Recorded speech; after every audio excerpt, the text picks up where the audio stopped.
Bonsoir le Québec!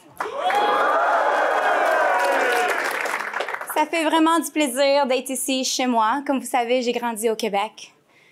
J'ai immigré, ma famille a immigré ici en 1995 et c'est le Québec qui nous a accueillis. Et je me suis sentie chez moi depuis. Donc, nous y voilà. Nous nous trouvons dans un moment crucial où les Canadiens, les Québécois doivent choisir entre un gouvernement qui a affaibli notre économie, nous mettant dans une position vulnérable face aux menaces des Américains de Donald Trump. Ils veulent se faire élire pour un 4e mandat. Ou choisir un gouvernement qui va mettre le Canada d'abord pour un changement.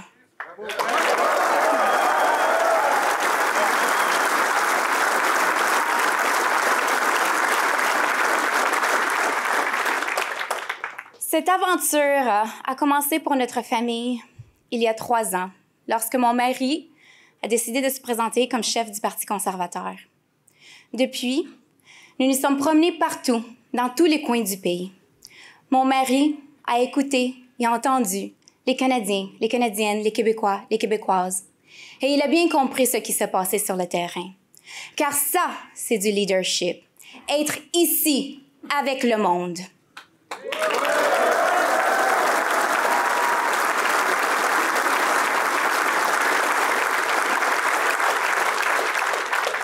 Notre adversaire a passé les 10 dernières années à l'extérieur du pays et il vient ici prétendre comprendre ce qui se passe sur le terrain.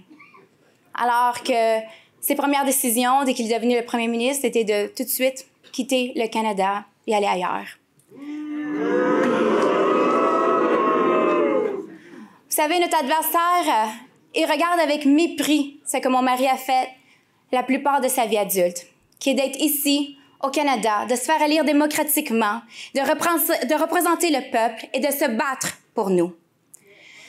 Si nos adversaires veulent occuper la fonction publique, ils devraient y donner le respect que la fonction publique mérite et notre démocratie.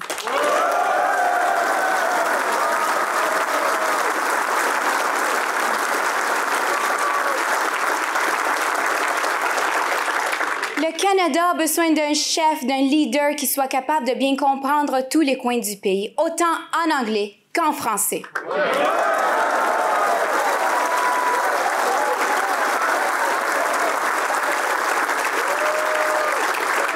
C'est absolument important de bien comprendre ici la culture du Québec, quelque chose dont nous connaissons bien chez les Poilièvres.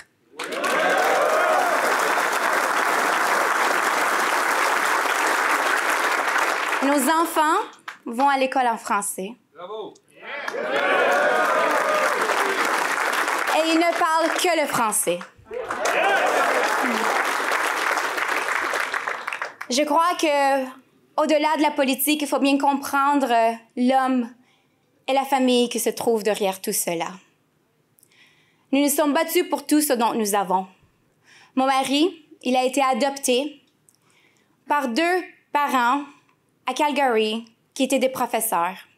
Ils se sont battus pour tout. Ils ont travaillé pour gagner leur pain. Moi, de mon côté, j'ai grandi ici au Québec, dans l'est de Montréal, à Pointe-aux-Trembles, la petite fille de Pointe-aux-Trembles.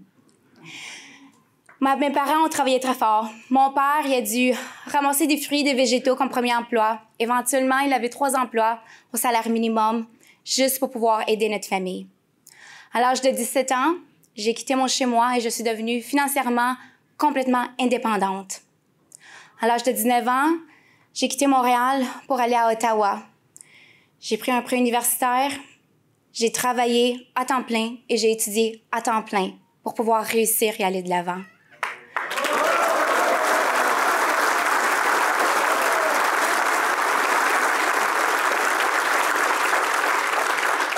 Rien ne nous a été donné.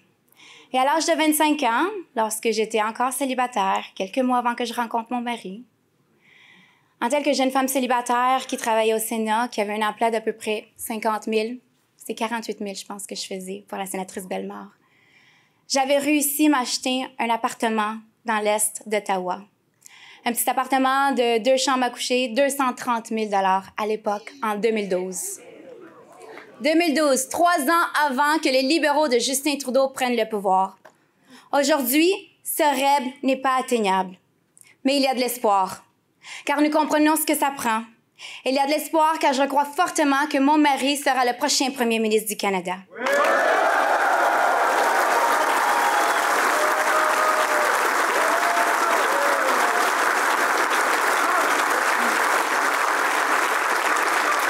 Alors, sans plus tarder,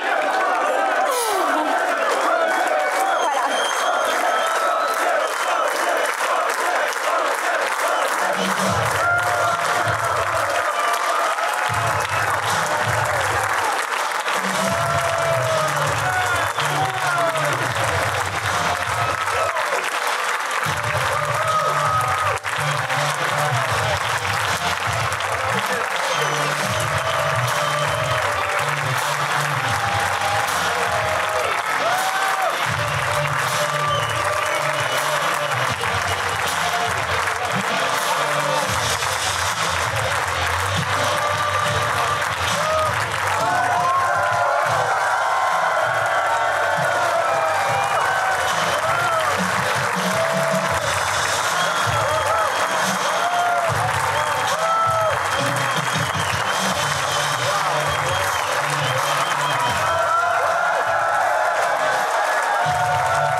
Qui est prêt à mettre le Canada d'abord?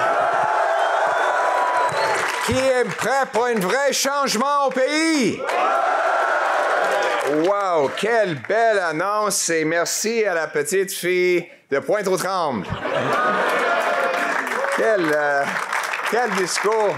Je me sens que j'ai rien à dire après ça. C'est déjà fait. Pour moi, je me demande encore comment cette belle Québécoise fait pour être avec une tête carrée de Calgary.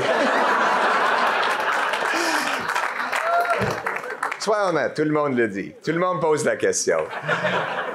Donc, c'est une excellente journée pour être ici, dans la ville fondatrice de notre pays, avec notre belle famille, Cruz, de 3 ans, qui a vomi sur papa aujourd'hui. C'est un bon début de la journée, hein? Le vomi d'un enfant de 3 ans. Et Valentine est ici. Elle est un peu trop surchargée. Son patriotisme est superchargé. Alors, elle a décidé de ne pas venir ici pour pas avoir des surdoses parmi la foule. Mais chez la famille Poilievre, c'est le français. C'est le français. J'ai une femme qui est montréalaise. Mon père est francophone de la Saskatchewan, donc on a pris la décision de lever nos enfants en français.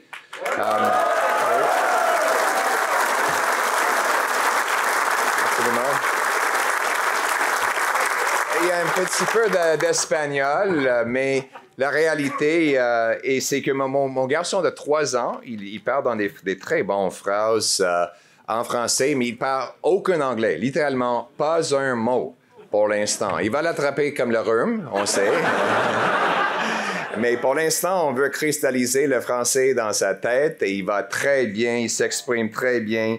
Et notre fille Valentina, elle a des autres façons de s'exprimer. Elle est un peu différente et elle a des spécialités et elle communique dans sa langage unique à elle.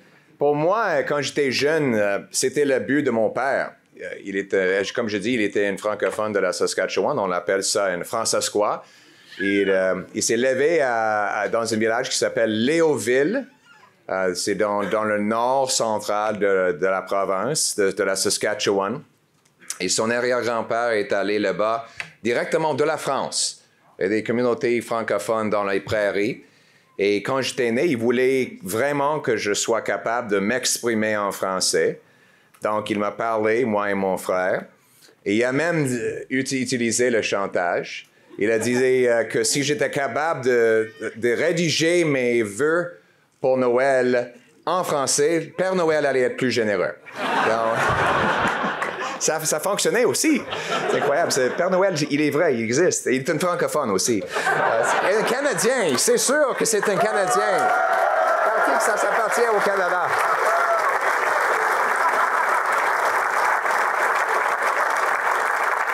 Mais évidemment, j'ai un accent anglophone et je fais beaucoup de fautes que ma femme corrige tout le temps. Donc, c'est à cause du fait que j'ai perdu mon français pendant mon adolescence. Il n'y avait pas beaucoup de monde avec qui je pouvais parler en français. Quand on a déménagé, c'était plus difficile d'assister à une école d'immersion.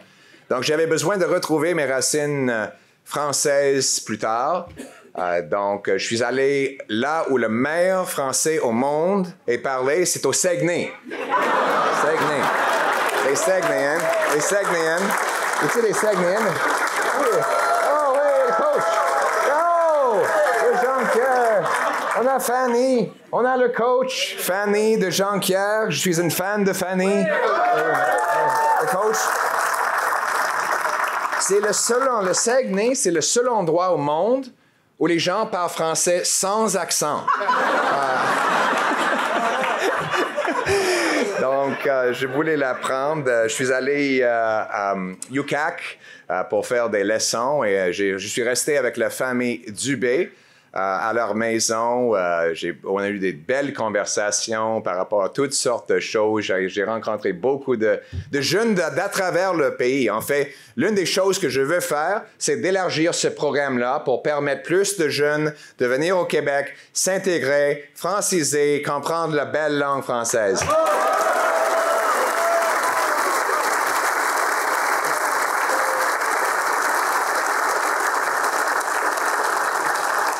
Apprendre des belles expressions comme capoter. J'aime ça, faire capoter. Elle n'aime pas ça, hein? Non.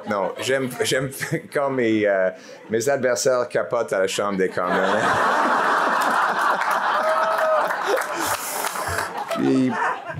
Mais il faut apprendre. Il y a une WTF. Je pense que c'est pas français exactement. C'est quelque chose. Je vais pas le traduire. On va pas se dire ça en anglais non plus. Puis, on utilise quand même le WTF. Where's the funds? Juste pour trembler. Where's the funds?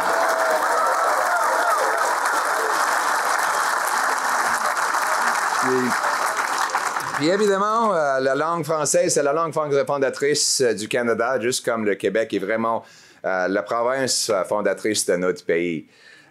Donc, si aujourd'hui, les francophones survivent en Amérique du Nord, c'est grâce aux Québécois. Soyons honnêtes. Sans les Québécois, c'est grâce aux Québécois.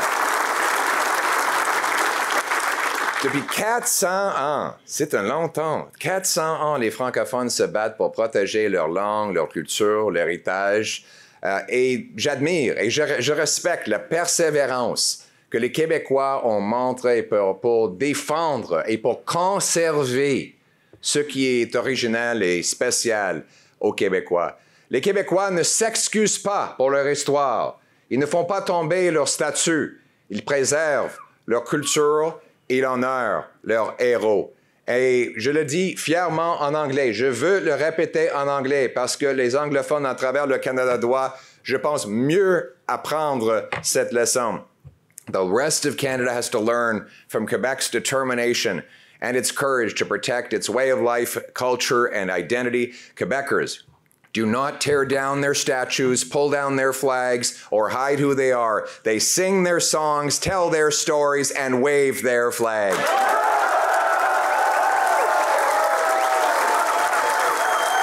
And Canadians should do the same.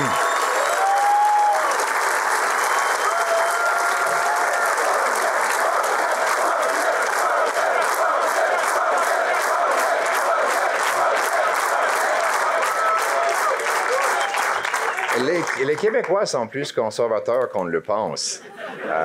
C'est vrai, quel groupe, hein? Quel groupe de Québécois conservateurs.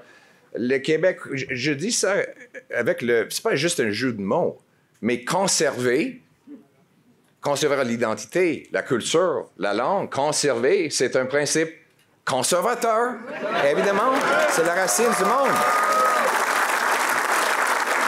Et défendre la culture, c'est un aspect conservateur aussi dont on a besoin. Je pense que dans le contexte actuel où notre pays est menacé d'une force injustifiable de l'étranger, c'est plus important que jamais que nous ayons une identité partagée qui nous unit et qui nous donne une raison d'être comme pays.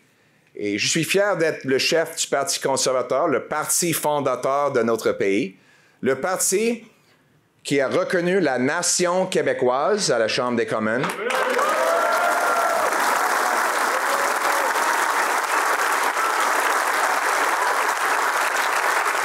Je me suis levé à la Chambre des communes pour voter en faveur de la motion de Stephen Harper pour reconnaître la nation québécoise qui n'a pas été reconnue par le Parlement, ni des autres institutions fédérales comme étant un peuple qui est uni en nation.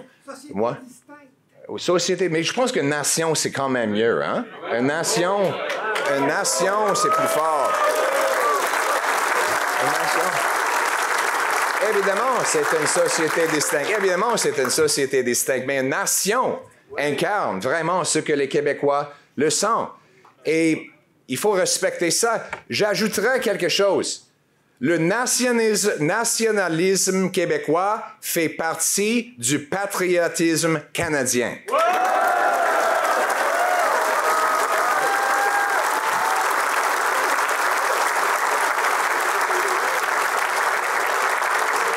Mais, chers Québécois, avant tout, il faut avoir une conversation franche par rapport à cette élection. Il y a un choix très clair. Si on veut, après la décennie perdue des libéraux, des coûts qui augmentent, l'économie qui est en baisse, c'est dépendant aux États-Unis, réélire les libéraux pour un 4e mandat au pouvoir, ou bien si on veut un nouveau gouvernement conservateur qui va mettre le Canada d'abord en coupant les taxes et impôts, en renforçant notre économie et en confrontant Donald Trump dans une position de force. C'est ça le choix.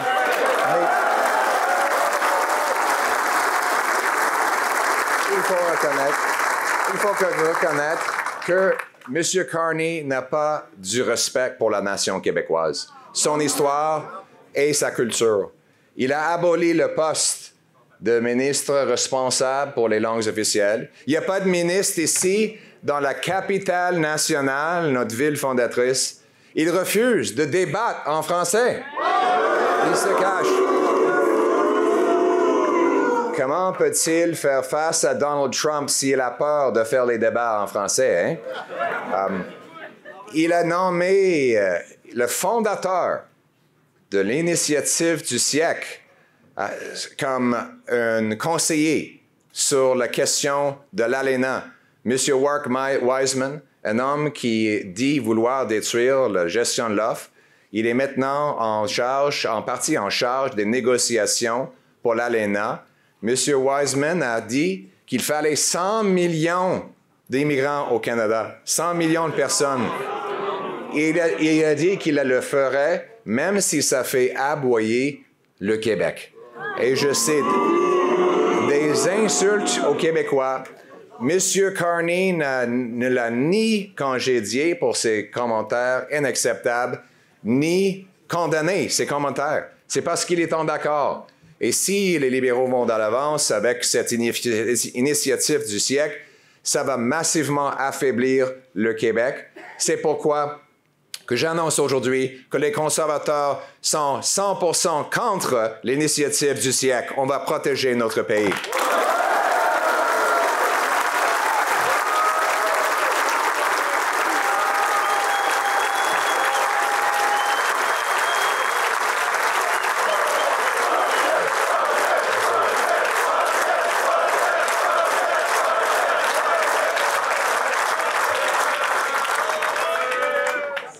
Merci. Des chansons aussi. Wow, impressionnant.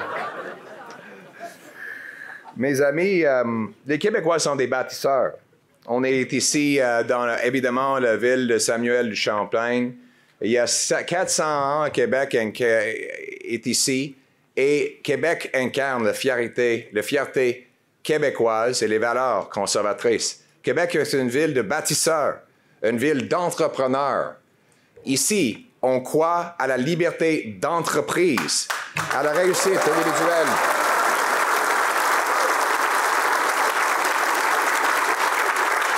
Un gouvernement plus petit qui respecte l'autonomie de Québec et la liberté des Québécois.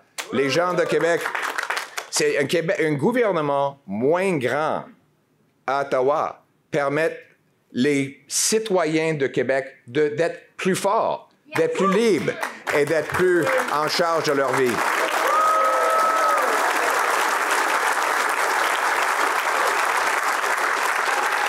Les Québécois n'ont pas besoin des élites à Ottawa pour gérer leur vie. Les gens de Québec comprennent que l'avenir de notre pays et leur ville en particulier passe par l'ambition, le travail, la prospérité, et non pas par un État toujours plus gros.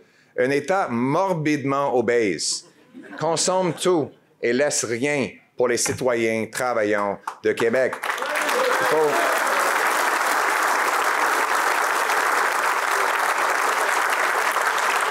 Il faut mettre l'État fédéral sur un régime strict pour réduire sa grandeur et pour laisser davantage entre les mains des gens qui l'ont mérité, qui l'ont créé. Notre candidat conservateur dans Louis Hubert, Claude Dussault, incarne les valeurs conservatrices qui nous rassemblent tous ce soir. Tout comme notre belle équipe conservatrice ici. Quelle belle équipe conservatrice qui se bat pour vous à la Chambre des communes.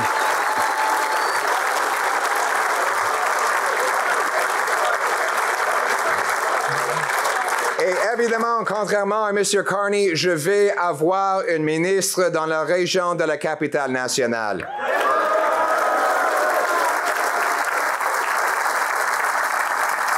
J'ai besoin de ces députés avec moi pour réduire vos impôts et vos taxes, pour réduire le déficit, couper la bureaucratie, le BS corporatif, l'aide à l'étranger et l'argent qui est jeté. On doit couper ça pour reprendre le contrôle de nos dépenses et relancer notre économie. On a besoin d'une belle équipe conservatrice du Québec qui va nous aider à réparer le système d'immigration que les libéraux ont brisé.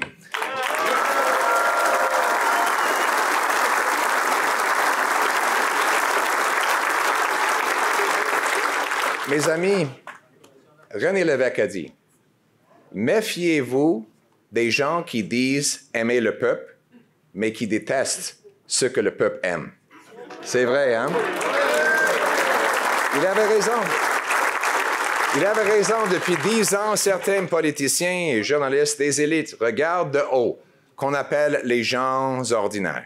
Les camionneurs, les fermiers, les infirmières, les électriciens, les petits entrepreneurs, les travailleurs d'usine, monsieur et madame, tout le monde, comme on dit si bien au Québec. Mais ces gens-là ne sont pas des gens ordinaires, ils sont des gens extraordinaires.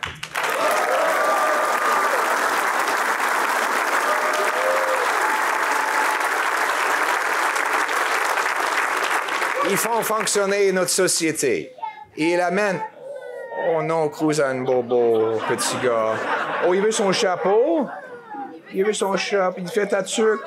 Pas de peau. OK.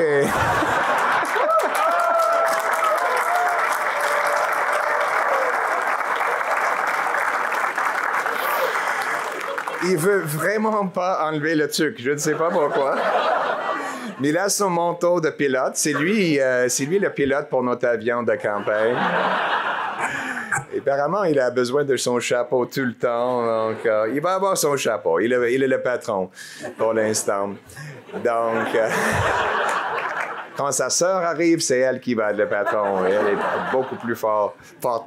Donc, parlant des enfants, les héros, c'est les parents qui font le travail, qui organisent des activités sportives, qui s'entraident en cas de besoin, qui payent trop de taxes et impôts, qui travaillent fort chaque jour pour nourrir leurs enfants. Et depuis 10 ans, qu'est-ce que les libéraux ont fait?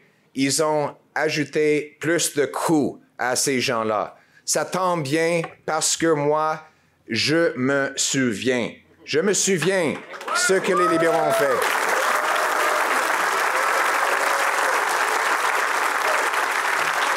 Je me souviens qu'ils ont ajouté plus de 100 000 fonctionnaires. Je me souviens qu'ils ont bloqué GNL Québec. Je me souviens qu'ils ont divisé les Québécois et les autres Canadiens avec des politiques woke. Je me souviens.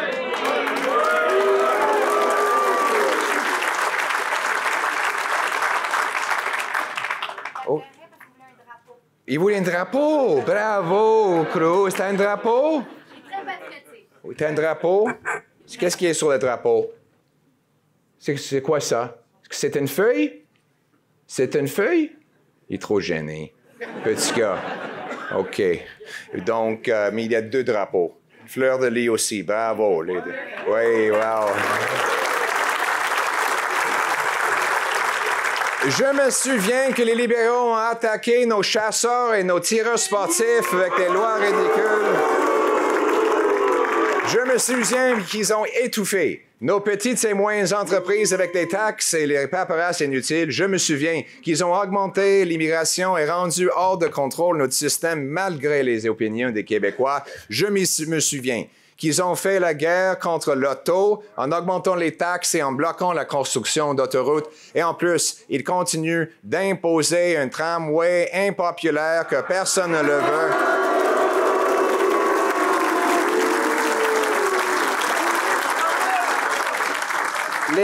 Et je me souviens qu'ils s'opposent à un 3e lien. Nous, les conservateurs, sommes pour le 3e lien.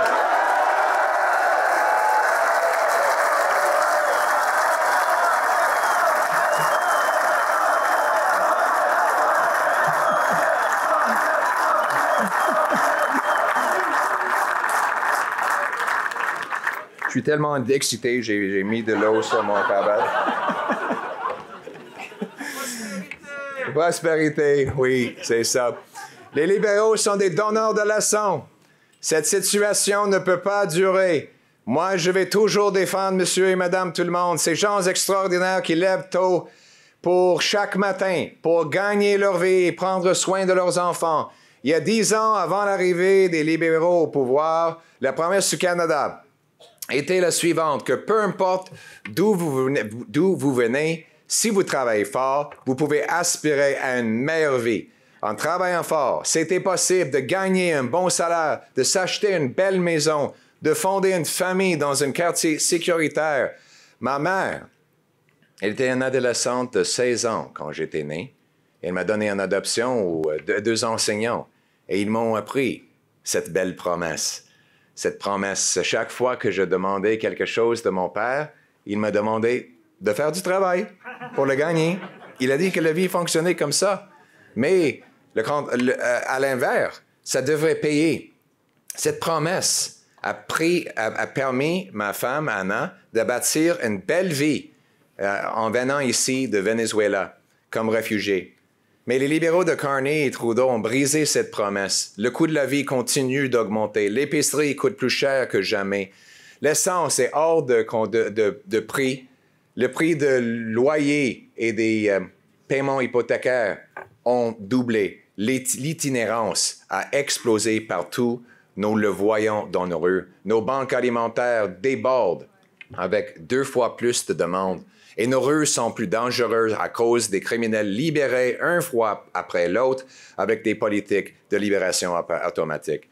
Depuis 10 ans, tout est hors de contrôle. Les gens au pouvoir qui ont causé ces problèmes, qui ont augmenté le coût de la vie et la criminalité, ne méritent pas un 4e mandat, mes amis.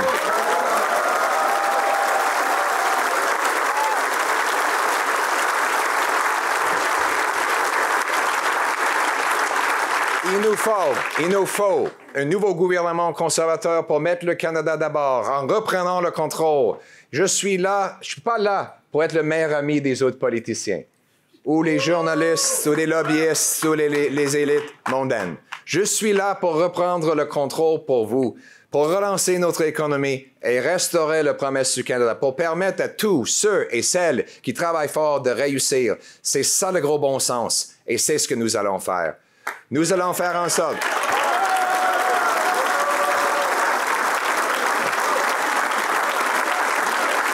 Les libéraux essaient de faire un tour passe-passe sur les Canadiens, de leur faire oublier les 10 dernières années. Un petit vite, comme on dit au Québec. Oui. Pardon? Ils ont sorti un lapin d'un chapeau. Ils ont sorti un lapin du chapeau. OK. Ils vont, oui, c'est ça, un lapin. Oui. Moi, je suis un lièvre.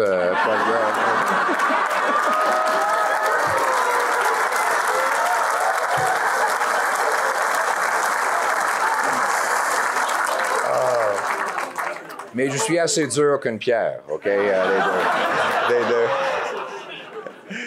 Mais les libéraux veulent nous faire croire que Carney est différent que Trudeau, même s'il était le conseiller économique qui a donné toutes les idées, tous les taxes, tous les impôts, tout ça, ça vient de Mark Carney en arrière. La vérité, c'est que Carney, c'est pareil à Trudeau.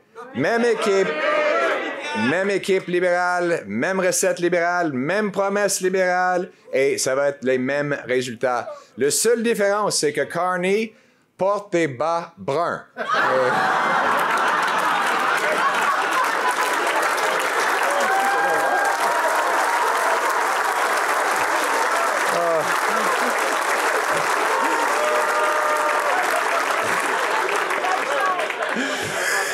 Oui. Ils vont garder toutes les politiques, ils vont juste éliminer l'arc-de-ciel sur les bas et ça va être bon. Et c'est tout ce qu'ils vont changer. Mais les deux ensemble vont doubler la dette nationale, doubler le coût du logement, bloquer l'exploitation de nos ressources naturelles. Ils ont placé le Canada dans une position de faiblesse face à Donald Trump. Et Donald Trump saisit maintenant sur la faiblesse que les libéraux ont créée. Réélire les mêmes gens qui ont créé la faiblesse ne va pas empêcher Donald Trump. Il nous faut un chef et un nouveau gouvernement qui vont mettre le Canada d'abord, surtout en nous positionnant avec la force. C'est ça dont on a besoin. Oui. Et encore, les libéraux de Carney menacent le Québec et les Québécois avec des politiques extrêmes. Quel a été le premier geste pour le Québec en tant que premier ministre? Je vous pose la question. Il a nommé l'activiste Stéphane Guilbeault comme étant le lieutenant pour tout le Québec. Jamais. Un homme qui dit qu'il ne veut jamais bâtir des autoroutes, qui veut bannir le secteur forestier avec un décret radical. M. Guilbeault veut imposer des politiques radicalement hors de contact avec les Québécois et ça ne marche pas. On a besoin d'un changement pour ouvrir nos industries et pour aller plus vite pour approuver les projets. C'est un changement dont on a besoin à travers le Canada, mais surtout au Québec pour nous rendre plus indépendants. Par exemple, il nous faut combattre les tarifs de Donald Trump en ce qui concerne les tarifs de bois d'œuvre. Et ce n'est pas M. Guilbeault, un Montréalais du plateau Mont-Royal qui va le faire. Quelqu'un qui veut imposer un tramway et s'opposer au troisième lien. Il nous faut des gens dans la région qui parlent pour Québec à Ottawa, pas pour Ottawa à Québec.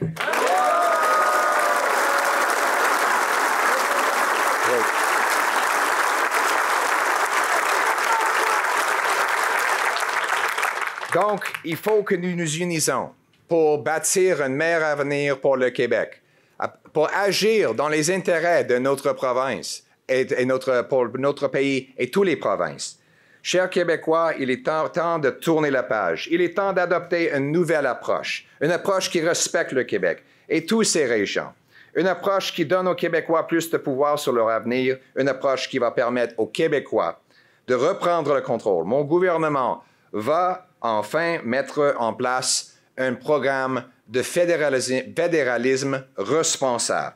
Un fédéralisme responsable va respecter l'autonomie du Québec pour son avenir, pour son économie, pour la liberté des Québécois. Parce que, comme Brian Mulroney l'a dit, quand le Québec est fort, le Canada est fort, et c'est ça que nous voulons.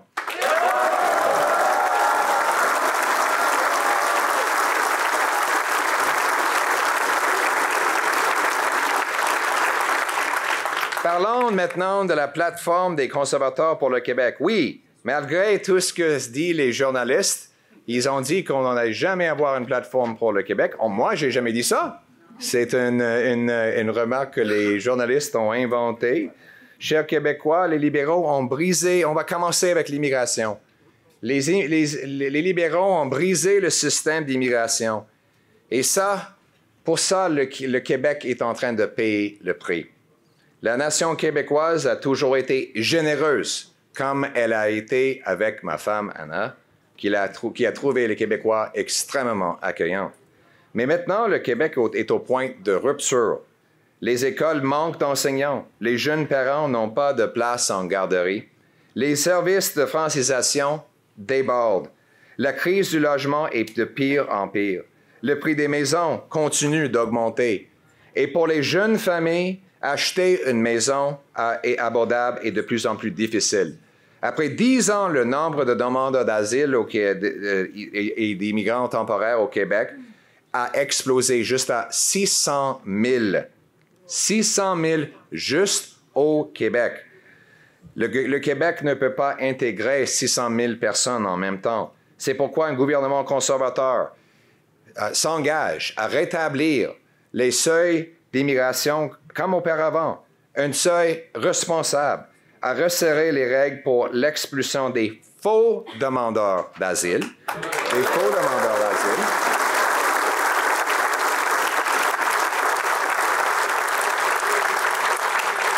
Et aussi à respecter l'accord Canada-Québec et signé par Brian Mulroney qui a donné aux Québécois le pouvoir de sélection d'immigrants temporaires.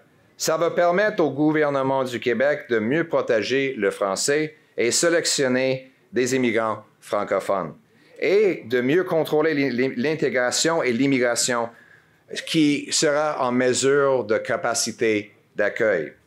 J'ai aussi un message pour des fermiers et les PME. Je sais que dans certaines régions, comme Montmagny aujourd'hui, il y a 3 % de chômage. Il y a presque personne qui est chômeur dans certaines régions. Donc, les petites entreprises et les fermiers ont besoin de travailleurs d'étrangers dans ces régions. On va travailler avec le gouvernement pour assurer que dans ces régions-là, on va protéger nos entreprises et nos fermiers pour pouvoir produire la nourriture et continuer de profiter nos entrepreneurs. Mais en même temps, on va mettre fin au chaos causé dans le programme d'étudiants internationaux et le chaos causé avec des faux demandeurs d'asile. Les gens qui viennent ici, qui ne sont pas vraiment des demandeurs d'asile.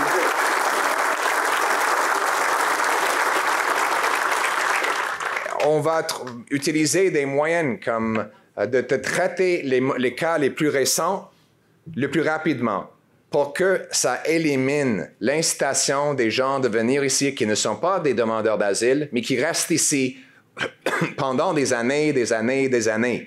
On va leur donner le message, si vous venez ici comme réfugiés et vous ne l'êtes pas, on va vous dire bye-bye. Alors, les vrais demandeurs d'asile vont être intégrés. Mais aussi, on va donner au gouvernement du Québec plus de pouvoir dans le programme de mobilité internationale. Le programme de mobilité internationale a été abusé par le gouvernement Trudeau pour imposer de l'immigration temporaire qui devait relever au gouvernement du Québec selon l'accord Canada-Québec. Et le gouvernement Trudeau l'a fait sans consentement. Un gouvernement conservateur va donner plus de pouvoir de sélectionner au gouvernement du Québec pour l'immigration temporaire parce que c'est à Québec et non pas à Ottawa de décider des besoins. Oui.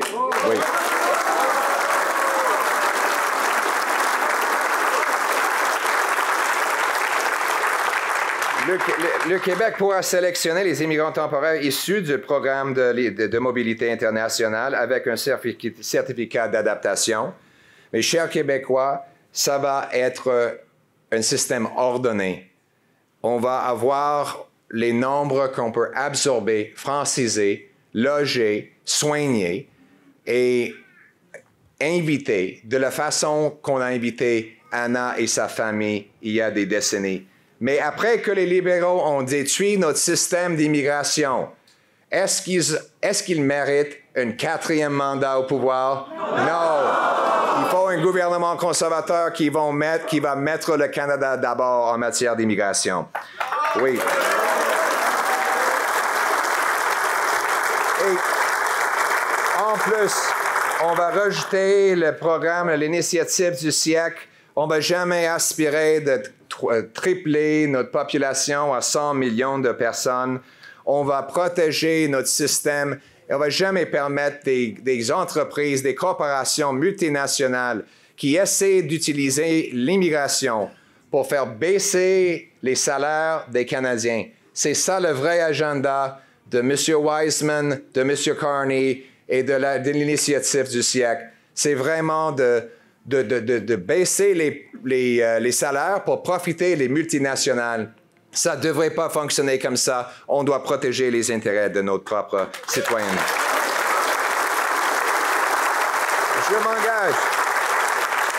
Je m'engage à nommer un gouverneur général bilingue.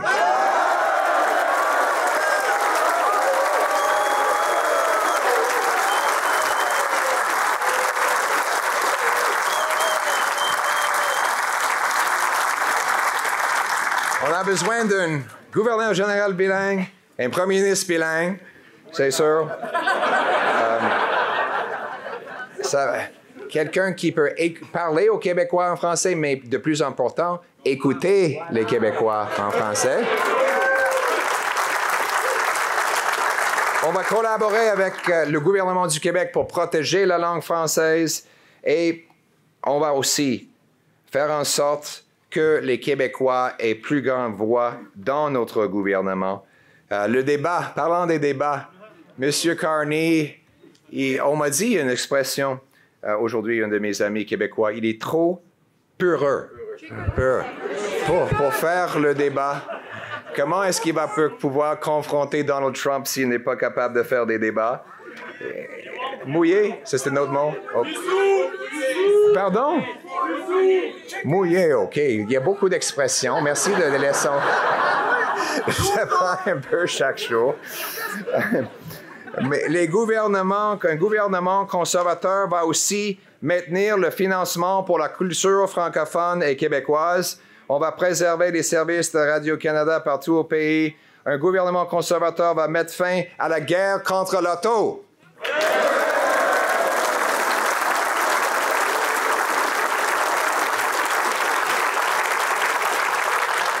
Le Bloc et les libéraux ne veulent pas d'auto. Ils pensent que tout le monde va aller partout en vélo, tramway. Est-ce qu'on va aller au Saguenay ce soir en tramway, vélo? Oh. Ouais, on a une Beauceron ici, un jarret noir. Est-ce qu'on va aller en Beauce en vélo aujourd'hui? Non.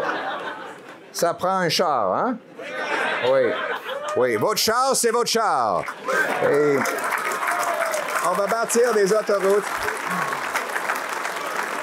On va bâtir des autoroutes et on va supporter un 3e lien.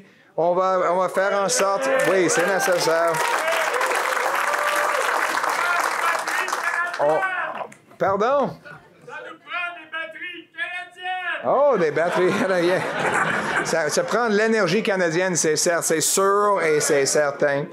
Mais en même temps, les Québécois ont besoin de leurs camions pour conduire leurs enfants à l'aréna et pour faire leur travail. Les charpentiers ont besoin d'un camion et les conservateurs respectent ceux et celles qui utilisent un camion pour vivre dans ce grand pays qui est froid. Chers Québécois,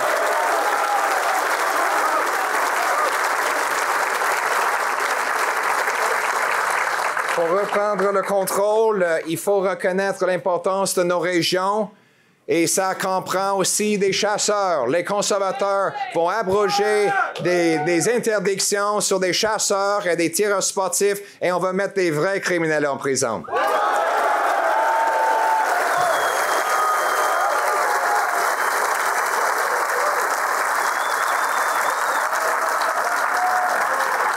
Et nous allons développer nos ressources naturelles ici au Canada.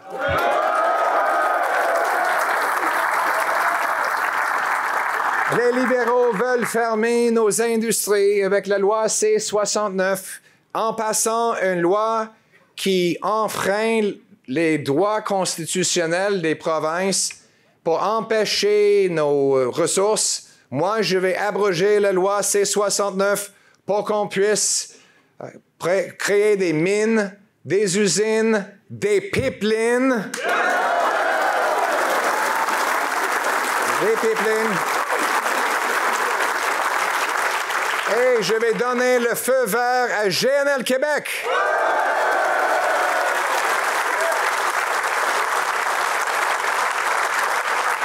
Regarde GNL Québec. Si les libéraux et bloquistes n'avaient pas bloqué GNL Québec, aujourd'hui, nous, oui, on serait très riches. On serait capable de contourner les États-Unis pour vendre l'énergie de l'Ouest canadien en Europe, ce qui leur permettrait de briser leur dépendance sur Poutine. Donc, comment est-ce qu'on dit en français? Est-ce que c'est gagnant-gagnant? Est-ce que c'est ça? Un pierre, deux coups? Est-ce que c'est ça? Ça nous permettrait de tenir debout contre les Américains et Vladimir Poutine en même temps. Et de ramener des chèques de paie au Saguenay, parce que moi, je préfère, comme je dis, comme Infoman a remarqué, qu'au lieu d'envoyer l'argent aux machines de guerre de Poutine, je veux que l'argent va pour des chèques de paie pour Jean-Marie Tremblay, le soudeur de Saguenay, n'est-ce pas?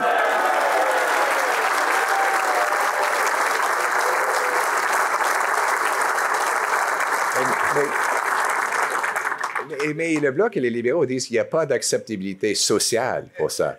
Y a-t-il d'acceptabilité sociale pour le statu quo où on dépend des Américains pour 100% de nos exportations énergétiques en même temps que le président nous menace, qu'on importe 100 000 barils de pétrole américain au Québec chaque jour? Est-ce qu'il y a eu un vote à l'Assemblée nationale pour approuver cette importation? Est-ce que les Québécois ont été sondés pour avoir leur approbation d'acheter le pétrole américain?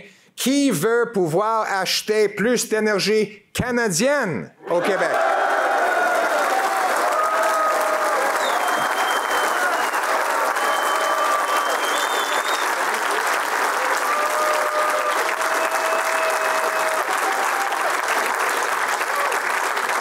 On va aussi baisser les taxes et les impôts pour remettre l'argent dans le portefeuille des Québécois et les Canadiens. On va remettre jusqu'à 1 800 $ dans les poches d'une famille canadienne avec 2 revenus moyens. Oui, 1 800 $. Ça, c'est la souveraineté sur votre portefeuille. Vous allez être en pouvoir de vos décisions. On va aussi enlever le TPS pour les maisons neuves. Vous économisons juste à 65 000 $.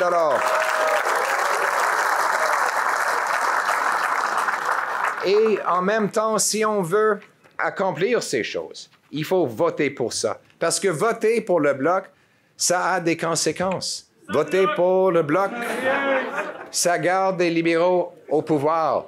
Juste pour débarrasser, si vous voulez, vous débarrasser des libéraux. Il n'y a qu'un seul choix, c'est voter pour un parti qui va mettre le Canada d'abord, c'est pour voter pour les conservateurs.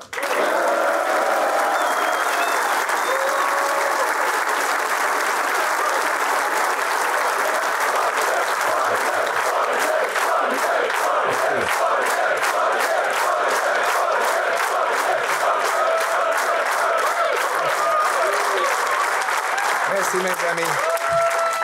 Les libéraux ont aliéné toutes les régions du pays, avec sa vision envahissante du fédéralisme. La façon de faire des libéraux a affaibli le Canada et désuni les Canadiens au moment où nous avons besoin d'être unis face au président Trump.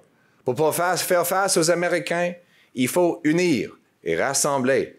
Avec le fédéralisme responsable que je propose, on va unir des Canadiens à travers le pays. On va répondre aux préoccupations de toutes les régions. On va défendre nos fermiers en agriculture, y compris en gestion de l'offre. On va défendre les travailleurs en foresterie, en aérospatial et dans toutes les autres industries qui sont clés pour le Québec. Je vous garantis que dans les négociations avec les États-Unis et les autres, vous allez avoir un grand défenseur pour le Québec dans Pierre Poilievre.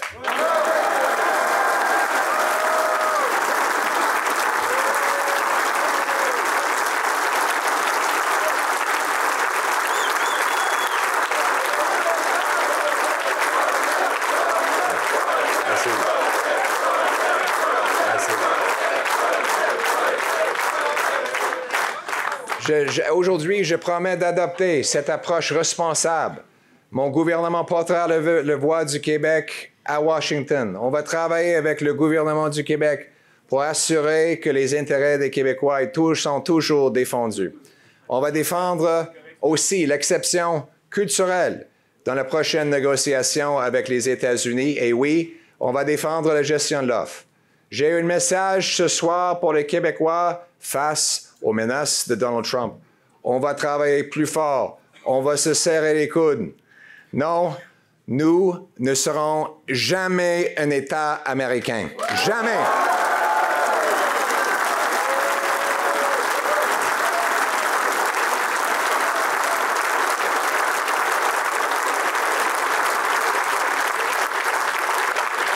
On va agir avec détermination. On va se retrousser les manches. On va libérer notre économie, on va protéger notre grand Nord canadien. On va exploiter nos ressources naturelles, on va couper la bureaucratie et on va couper les consultants, l'aide à l'étranger, on va baisser les taxes et les impôts, on va reprendre le contrôle de notre économie pour faire face aux États-Unis avec la force. On va rebâtir notre militaire pour défendre le Canada.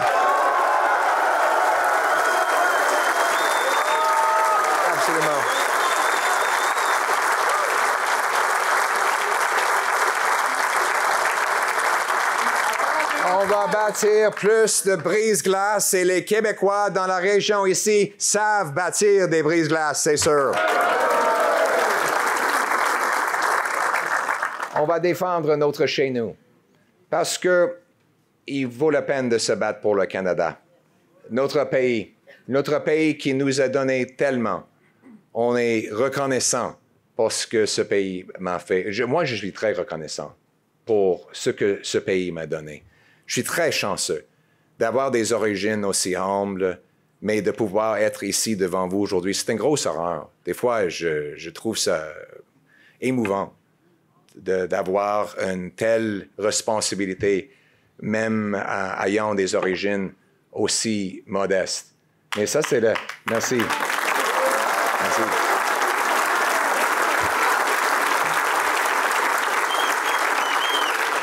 Et ça ne va pas être facile. Mais bâtir le Canada n'était pas facile. Les grands accomplissements que nous admirons en tant que Canadiens n'étaient pas faciles. Ce n'était pas facile pour Maurice Richard d'être le premier joueur de marquer 50 buts. C'était pas facile pour Georges Saint-Pierre de devenir le champion du monde. C'était pas facile. Il va être mon négociateur. Il ne sait pas encore, mais je pense qu'il gagnerait, n'est-ce pas? Oui. Un bon Québécois.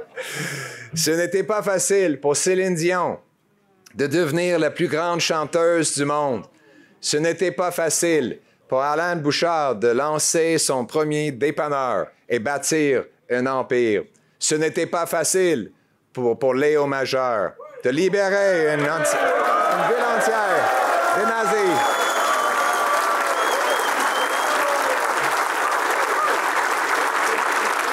Ce n'était pas facile pour les soldats du Royal 22e Régiment de combattre à Vimy.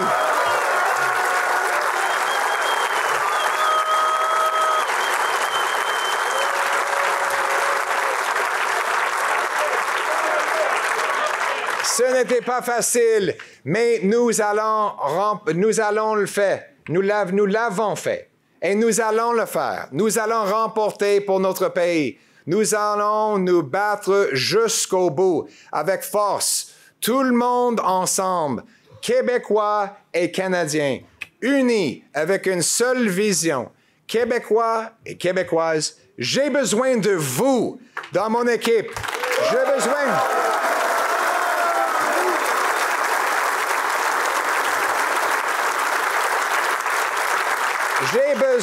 de tous les Québécois, d'une belle équipe conservatrice québécoise pour reprendre le contrôle de notre destin et défendre le Canada face aux menaces de Donald Trump. Nous allons le faire ensemble. Nous allons le faire pour notre peuple, pour notre terre, pour notre chez nous, pour le Canada, pour le changement, pour vrai. Merci beaucoup. Vive le Québec! Vive